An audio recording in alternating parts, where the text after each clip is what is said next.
mentioned, I did bring a small entourage with me today to talk about this subject, because we're going to be speaking very abstractly, we're going to be speaking very tactically, and we're going to be talking about a large range of topics, from search to email to text messaging to mobile marketing to social.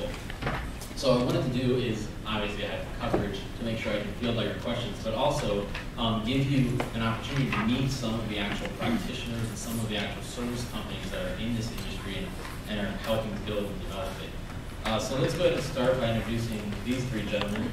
The first is actually Dan O'Brien from Vivid Ascent. Dan, if you want to stand up. I've asked them to sit in the audience for the next probably 35, 45 minutes until we get through the lecture, just so that they're not up here staring at you for the duration of my presentation. Dan's actually co-founder of Vivid Ascent, which is a local search marketing agency, really interactive agency, based out of Chicago. Previous to founding that company, which I believe had a previous incarnation, right, Dan? It was Brand Clarity. Brand Clarity, if any of you are familiar with that company. Actually worked for Accenture for 10 years, and actually helped develop the Accenture brand. Sorry, I have to say that correctly. So I appreciate you coming today. From New York, we have a gentleman named Tyler Pennock. Tyler, please stand up. Tyler is a Senior Vice President and Director of Social Media for Reuter Finn. Reuter Finn is an international public relations association with, I think, Agency, excuse me.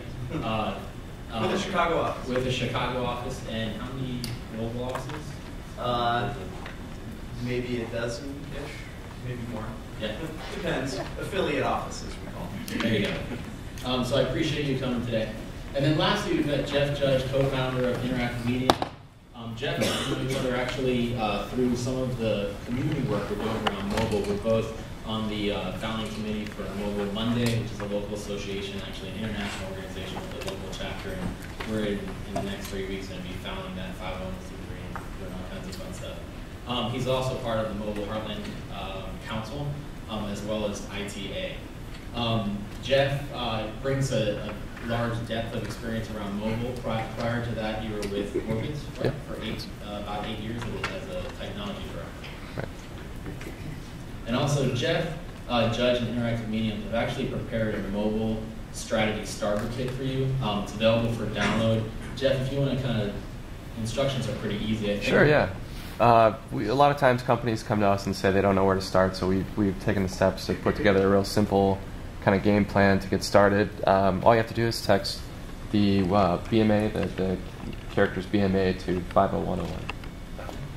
Hopefully Jeff's going to be working with the BMA to establish some kind of a short code program so you can text message opt-in for words and different messaging. Reach a customer 100 years ago is very different than today. I mean, if you look at outdoor, potentially, let's say you have an hour of the day that somebody is in a state of mobility, you may be able to hit them with that particular message. Radio, maybe a couple hours. Print, a couple hours. Broadcast, interestingly enough, increased it. Now you've got the opportunity to hit them because they're at home watching television at night. The other thing to note is now the level of intimacy has actually changed, because you went from very unattached, unpersonal billboard advertising to now you're in someone's home, actually with their family watching television in the mid-50s, 60s, 70s, 80s. Desktop heightened it again. Now you're at work, potentially targeting somebody. You're at their home, potentially targeting them with personal computing. And so you've got, let's say, 7-8 hours there potentially. And then you've got handheld, which has really changed things. The level of intimacy is huge. I've got my phone, well, it's not on me, but it's with me. I've got that with me, or within 2 feet of me, probably 12 to 15 hours every day. I'm consuming media all day on this thing. I'm getting text messages, I'm on the train reading, I'm checking my email so I can catch up, I'm reading up, catching up on my Twitter and Facebook posts, I'm posting myself. So now, you've got, the level of intimacy is much higher, and you've got the opportunity to entice or engage a user as well. New channels are actually invigorating traditional channels. So now, you can actually have the heightened level of interaction with your print advertising. We're going to talk a little bit about augmented reality and some of the things that are coming out with that topic. But the ability to actually have somebody read a billboard and text in, or to have them point their phone at a particular billboard and actually see information that comes up on your screen about that particular ad. That's creating a new layer of activity that wasn't there before. Ad right now, and I went last night and took these screen grabs. And this ad, what it does is it's aggregating information and around a specific topic, and it's distributing it. So I chose the category called business. I got a search listing here. I clicked on this particular article. I got my article, and here you see the actual Comcast ad. So these ads are ran by AdMobs. This is the organization that Google just bought. And so now, when you think about display advertising, think about it in terms of, again, desktop and in terms of mobile. Just because I would probably count on my hands a number of individuals in this room that in the next 12 months will be launching iPhone apps. But in the next 12 hours, you could launch advertising in iPhone apps. And that's what's important to remember.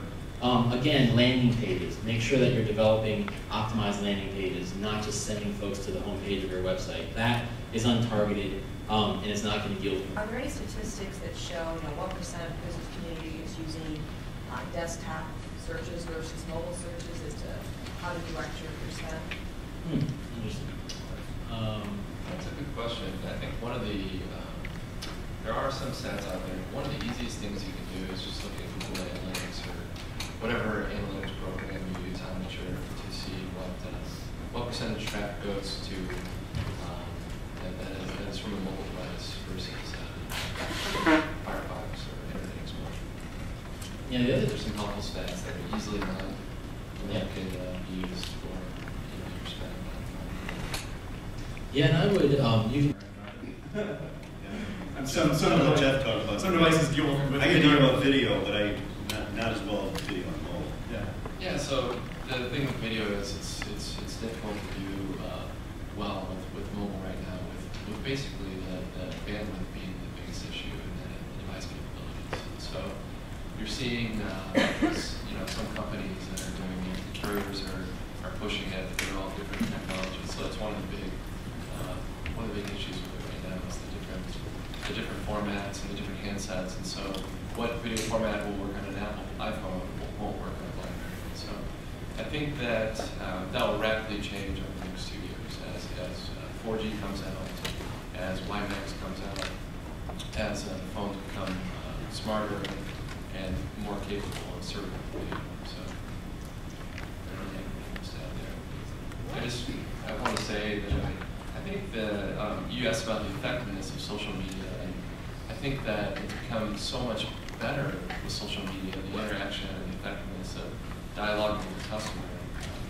You see it with all the big brands right now. I mean, they're able to, with Best Buy, they're able to tap in and have a great conversation with people. That inbound marketing is so much stronger than I think that push marketing, that email marketing has been in the past. So I think it's all making it stronger and more effective. And I think I like that it's a public conversation. Yeah. So now that one-on-one dialogue, that great customer experience that is happening between the brand and the consumer, now suddenly that's kind of out in the open for other people to see and experience and learn from and benefit from.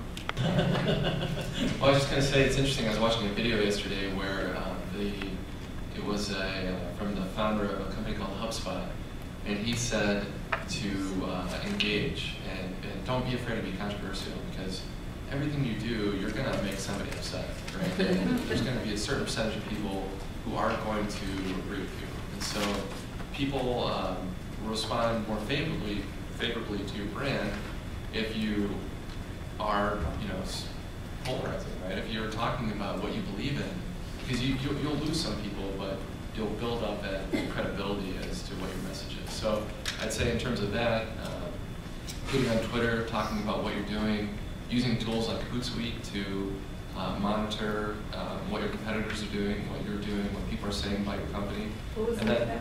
Hootsuite, H-O-O-T, Suite, S-U-I-T-E. There's a bunch of tools out there that you can do it, but that's one that's particularly good. So So that's one basic thing I think you could do. And then also, in terms of mobile, you could do a mobile optimized page when people come to your site to see a mobile optimized version of your website. Make stuff that, if you're on your handset on the go, make something that people need to see, with their own phone. And then simple things like SMS lead generation, where you can put on our website, we have text hello to 839-863. The minute somebody texts us that, it's just like a phone call, we get an SMS and email with the person's phone number and we can call them back right away. So in case somebody can't answer the phone, it's a really easy way to be available. People are always pretty excited because they're like, wow, that was quick. 30 seconds later.